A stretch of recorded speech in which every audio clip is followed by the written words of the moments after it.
కేవలం ఒక సంవత్సరం కిందట వైఎస్ఆర్సీపీ ప్రభుత్వం ఉన్నప్పుడు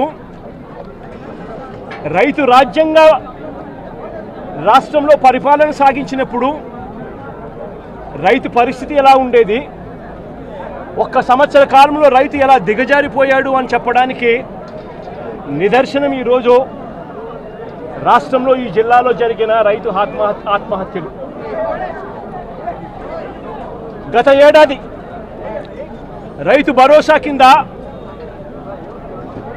రైతన్న పెట్టుబడి సమయంలో రైతన్నకు పంట వేసే సమయంలోనే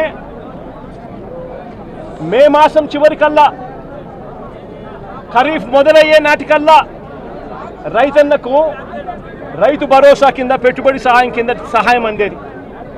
వైఎస్ఆర్సీపీ ప్రభుత్వ హయాంలో, మా ప్రభుత్వ హయాంలో గత ఏడాది రైతు భరోసా కింద అందుతా ఉన్న ఆ సొమ్ము చంద్రబాబు నాయుడు గారు వచ్చిన తర్వాత ఆగిపోయింది.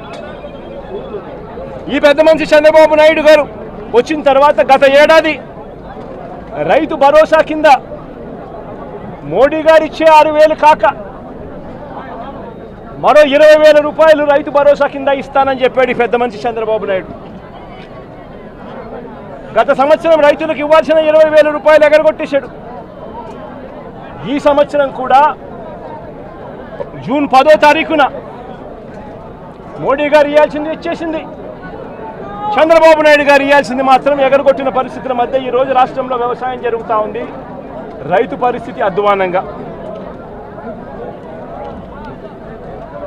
సమయానికే సీజన్ ముగిసేలోగానే ఇన్పుట్ సబ్సిడీ ఇచ్చే సాంప్రదాయాన్ని గత ప్రభుత్వం అంతే గతంలో వైఎస్ఆర్సీపీ ప్రభుత్వ హయాంలో ఉండేది.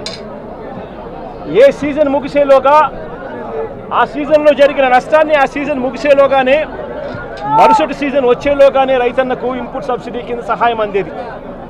ఈరోజు ఆ ప్రక్రియను గాలికి వదిలేసిన పరిస్థితుల మధ్య ఈరోజు వ్యవసాయం జరుగుతూ ఉంది.